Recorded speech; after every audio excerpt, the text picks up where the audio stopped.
Olá, seja bem-vindo à nossa videoaula. Nós estaremos falando um pouquinho a respeito da República Velha, mais especificamente dos eventos urbanos que ocorreram nesse período. Então você tem aí, desde o primeiro evento, 1904, a Revolta da Vacina, até a Revolução de 30, que finda aí aquilo que nós chamamos de República Velha. Então vamos ver alguns aspectos aí desse movimento urbano, dessas questões sociais aí nas áreas urbanas. Primeiramente, como eu falei, você tem aqui no canto, nessa figura aqui, aquilo que representa a Revolta da Vacina. Foi em 1904 e a gente tem que considerar que o Rio de Janeiro, nessa época, era uma região, uma área urbana, porém muito insalubre. Você tem ali diversas situações que geram doenças.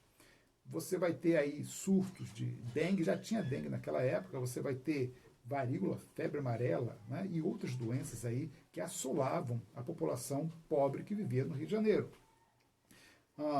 Vale ressaltar que o Porto do Rio de Janeiro já crescia de importância por causa aí, da exportação e importação de café e outros produtos que eram essenciais aí, para o Sudeste brasileiro.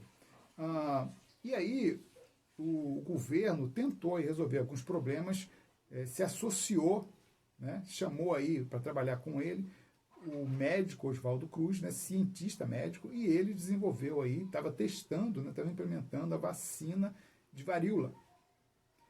Essa vacina, ela entrou em caráter obrigatório na população do Rio de Janeiro. Naquela época não era muito comum das pessoas confiarem no governo. E o que aconteceu? A população já influenciada pela oposição ao governo, por as pessoas, pela mídia, pelas pessoas que são contrárias ao governo, rejeitaram essa vacina obrigatória. Várias campanhas foram feitas pelo governo a favor da vacina, porém também várias campanhas foram feitas contra essa vacina e acabou aí tendo um resultado catastrófico, porque a população rejeitou. Quando o governo, com seus agentes aí, da saúde, começaram a botar em prática a vacina, entrar nas casas das pessoas e levar realmente a obrigatoriedade, o caráter obrigatório dessa vacina, não é uma forma truculenta, já era uma forma bem truculenta. Claro, havia desrespeito, havia uma forma aí do governo trabalhar que as pessoas não gostavam.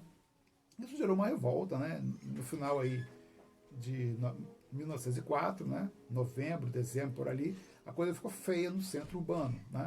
Obviamente, isso foi, de certa forma, catastrófico de vários lados. Primeiro que morreram pessoas. O governo não conseguiu implementar essa vacinação obrigatória. Acabou que cancelou essa questão aí da obrigatoriedade. Poucos foram vacinados por causa do preconceito. Ninguém sabia o que estava acontecendo. Muitos falavam que aquela vacina traria doença em vez de preveni-la. Isso era propagandeado. A vacina era novidade, não só no Brasil, mas como no mundo também. E a partir daí, essa vacinação foi cancelada e 4 anos depois você tem um surto de varíola no Rio de Janeiro. Morreram lá 600, se eu não me engano, 6.400 pessoas, olha só. Mas foi um evento aí que causou aí, bastante transtorno para a cidade do Rio de Janeiro, Revolta da Vacina. Havia a oposição contra o governo, que propagandeava contra essa questão da vacina. Havia o exército que era contra o governo. O governo, ele tinha aí um caráter elitista, um caráter de um grupo de políticos associado aí, à elite brasileira, que não encontrava só em políticos a oposição. Havia vários grupos sociais que eram contra essa elite, que estava no poder. O exército, alguns intelectuais, e todos eles fizeram campanha contra o governo. E essa vacina, ela foi rejeitada. E isso gerou aí essa revolta da vacina. Você vai ter também a revolta da Chibata, ela está aqui, representada aqui, está aqui no centro. A revolta da Chibata, ela ocorreu também no Rio de Janeiro. Foi aí uma revolta de um navio, o Encouraçado de Minas Gerais, porque naquela época ainda tinha aí o castigo físico. Ele não foi abolido junto com a escravidão. Então os marinheiros eram punidos pelas faltas que eles cometiam com chibatadas. Olha só. Então ocorreu um caso em que o marinheiro foi punido com 250 chibatadas. E não era brincadeira, não.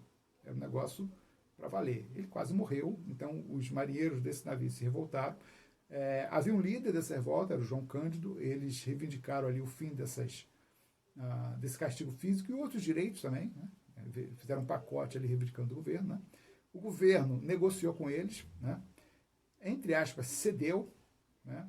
Eles se renderam, né? O governo falou que ia conceder ali os direitos, né? Realmente a chibatada acabou nesse período, porém, alguns marinheiros, né? Eles foram os líderes, pelo menos, eles foram punidos. Eles foram punidos pelo que fizeram. O João Cândido ele foi preso, né? Ele ficou um tempo preso aí, depois foi solto, né? Mas alguns até morreram, né? Sumiram, desapareceram. Era muito comum isso, desaparecer alguns líderes aí revoltosos, né? Então isso foi conhecido como a Revolta da Chibata, né? Na Minas Gerais, né? Você vai ter, em 1917, você tem a greve, está aqui, ó. Opa, deixa eu ver onde está. Eu estou olhando no outro monitor, está aqui, né? A greve geral, em 1917. Essa greve ela é capitaneada por imigrantes, praticamente. Não é? O Brasil, nessa época, está recebendo diversos imigrantes da Europa. Esses europeus já tiveram contato com essa questão do socialismo, né? Dos direitos sociais, e eles vieram para cá com essas ideias, trouxeram essas ideias para cá. Né? Especificamente, essa greve foi capitaneada pelos um grupo que se denominava anarquistas. Né? Eu tenho um vídeo aí no canal que fala sobre essa questão, não é? O anarquismo do socialismo, ele está aí, né? Se você procurar, você vai achar ele aí. Então, eles se organizaram aí, né? Muitos trabalhadores, obviamente, de fábricas, e eles se organizaram em sindicatos, em cooperativas, e promoveram essa greve. Né? Essa greve envolveu não só o Rio de Janeiro, mas envolveu São Paulo, Rio Grande do Sul. Né? Tem-se aí uma ideia de 700 mil empregados aí paralisados. Né? O governo ele vai negociar com esses grevistas. Na verdade, eles vão até criar leis em função dessa greve, em função do quadro social que essa população estava inserido na questão do trabalho. Não havia direitos trabalhistas ainda até então. Não é? O trabalhador chegava a trabalhar, ficar na fábrica 12 horas por dia, né? Às vezes sem direito a descanso semanal, não havia nenhuma seguridade social, né? Seguro-desemprego, nada disso. Não é? As seguridades que haviam, né? Os amparos, os auxílios que haviam, eram das próprias associações, os trabalhadores contribuíam para ela, não é? E assim eles conseguiam se virar até que estourou a greve. Não é? Embora o governo tenha negociado, cedido até os patrões ali, os donos da fábrica, dado ali, cedido aumento salarial, os direitos que foram votados no Congresso, né, na Câmara dos Deputados e no Senado, esses direitos eles não foram colocados em prática. Né? Começaram a surgir alguns direitos, mas não foram colocados em prática. Mas, de certa forma, já foi uma bandeira levantada na questão social, né? Na parte social, em função desses imigrantes que estavam chegando no Brasil, não é? Vinham chegando no Brasil para substituir aí a mão de obra escrava, né? Em função dela ter acabado aí alguns anos atrás, não é? Então você tem ali, né, logo adiante, você vai ter um evento chamado 18 do Forte, está aqui, esse evento aqui, né? 18 do Forte já está envolvendo aí um princípio, um movimento da parte dos oficiais do Exército. Os oficiais do Exército, eles eram contra o governo também. Perdão. Eles eram um grupo à parte na questão do pensamento social. Como eles pensavam a questão social? Eles não pensavam exatamente a questão social da coisa, mas eles pensavam na nação, não é? Eles achavam que o Brasil deveria se desenvolver, não é? O Brasil deveria ter um governo centralizado, um governo voltado para as questões nacionais, né? Não davam muita ênfase, não estavam muito ligados às questões sociais. Eles não se envolviam nessa questão de greve, de revolta, nada disso. Eles tinham a revolta própria, o pensamento próprio, né? Foram intitulados a esse movimento, né? Esse pensamento tenentismo, e era um grupo à parte. Eles queriam mudar a realidade do país, mas não achavam que isso deveria começar pela pelas questões sociais. E não achavam isso, né? Tinha ali um princípio de pensamento voltado para o positivismo, era corrente, né, de pensamento, ordem, progresso, pensar no nacional, nas coisas, né, por cima, vamos colocar assim. Né? Então eles fizeram uma revolta, né, é chamado 18 do Forte, eles tomaram um forte no Rio de Janeiro. Né? Esse forte foi bombardeado, o presidente mandou bombardear o forte. Então, 17 oficiais eles saíram às ruas com armas na mão, não é? E se juntou mais um civil, por isso que ficou conhecido como 18 do Forte. E eles foram, obviamente que isso acabou com vários feridos, não é? E só 2 ali, né, sobreviveram, vários mortos, aliás, só 2 sobreviveram. Um deles foi Eduardo Gomes, um oficial. Esse oficial, ele mais tarde, mais adiante, ele vai ser candidato a presidente da República, é o brigadeiro Eduardo Gomes, não é? Ele vai aí ainda continuar nas páginas da história, né? Mas aí é um alento, já é um movimento, né, de oficiais que não ia parar por aí. Logo mais você vai ter aí mais informações a respeito disso, não é? Logo adiante você tem, do lado de cá, desse lado de cá, em 1922, a inauguração, a fundação do Partido Comunista. O Partido Comunista, ele já é um prosseguimento dos movimentos socialistas que vinham ocorrendo no Brasil, né? A greve em 1917 foi aí o primeiro deles, né? Movimentado, levado, né, à prática, né, por correntes socialistas. Eles se organizaram agora num partido e fundaram o partido, só que esse partido foi proibido, né? Então o comunismo ele estava chegando no Brasil por influência, obviamente, da Revolução Russa de 1917, obviamente, não é? Eles queriam fazer a revolução aqui à luz do que foi lá, não é? E por isso que foi proibido, né? Havia pouca participação política por parte deles. Eles tentaram também, né, entrar na política e eleger ali alguns candidatos, participar do poder, mas isso não foi muito produtivo, né? E eles continuavam com a ideia de fazer uma revolução, né? Por isso foi proibido, né? Mais tarde, 2 anos depois, eles viriam a somar, a se ligar ao comunismo russo, 1924, né?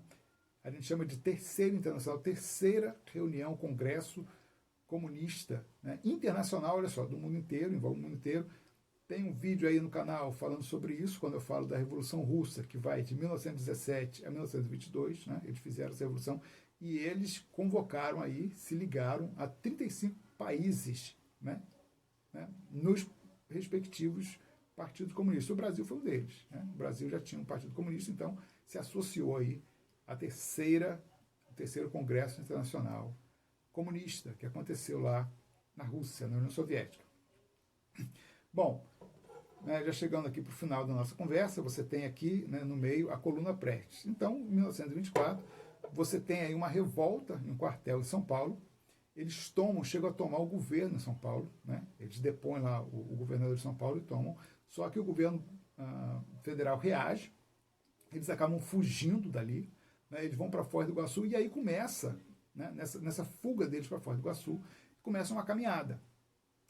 Essa caminhada ela vai crescendo, pessoas vão se associando a ela, né? Outros quartéis, outros revolucionários, né, oficiais, né? Por isso que é chamado de movimento tenentista. Os oficiais têm essas ideias aí de mudar o país, né, a partir, né, de mudança no governo. Então eles queriam mudar o governo, né? Não tornar socialista, não era a ideia, era essa. Não associe o movimento tenentista ao socialismo, isso não dá certo, né? Mais tarde você vai ter oficiais desse movimento se associando ao socialismo, mas o movimento tenentista em si ele não é socialista, ok? Então, mais tarde ele vai ser conhecido, essa marcha que eles vão fazer vai ser conhecida aí como Coluna Prestes. Então, eles vão sair de São Paulo, alguns oficiais, né, algumas pessoas, né, envolvidas, capitaneadas por oficiais do Exército jovens, eles vão sair do Rio Grande do Sul e vão se juntar a essa corrente, essa marcha que veio de São Paulo, né, em Foz do Iguaçu. Né, e dali eles vão marchar cruzando o país, tentando angariar adeptos ao movimento, não é? E convocando aí outros oficiais simpatizantes vão se juntar a eles, vão chegar até o Nordeste ali, né? Obviamente que o governo vai atacar e infrutífero, eles não vão parar, né? Vai tentar atacá-los, vai atacá-los no caminho, mas como eram oficiais do exército, eles sabiam se defender, não é? E eles vão ao Nordeste, depois voltam e vão se refugiar lá na Bolívia. É uma marcha tremenda. São aí em torno de 25 mil quilômetros que eles vão andar. Né? Obviamente, eles não vão ter muito resultado nisso, porém, né, dali vai sair uma liderança, né, que vai se juntar ao Partido Comunista. Né? Então, isso é conhecido como Coluna Prestes, é justamente esse nome. Né, Luiz Carlos Prestes, que vai depois liderar aí o Partido Comunista Brasileiro, né, e futuramente tentar uma revolução no país. Não é? Então são esses aí os eventos que nós tivemos nesse período. Não é? Você tem a revolta da vacina, você tem a revolta da chibata, olha só, movimentos sociais, né?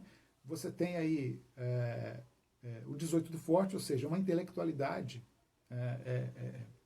militar, né? Querendo mudar o país também, mudar uma realidade. Você tem a fundação do Partido Comunista, não é? Você tem greve, né? Olha só, movimento, né, popular realmente, né? Direito trabalhista, né? Isso tudo querendo mudar uma realidade que se chamava política do café com leite. A política do café com leite, a gente vai falar com mais propriedade sobre isso à frente, mas era um acordo que havia entre Minas Gerais e São Paulo de eleger o presidente da República dentro de um sistema político fraudado. A gente vai conversar sobre isso. Mas esse sistema político, né, onde havia diversas fraudes ocorrendo, mantinha essas duas elites no poder. Todo mundo sabia disso. Então, essas manifestações populares, né, e até de uma intelectualidade, tenta tirar aí, né, esse grupo hegemônico do poder. Era o pessoal ligado ao café, à produção de café, né, no Sudeste, né, São Paulo, Rio de Janeiro, e você tem aí Minas Gerais, que era um grupo forte, um grupo econômico forte, que eram os produtores rurais. Né?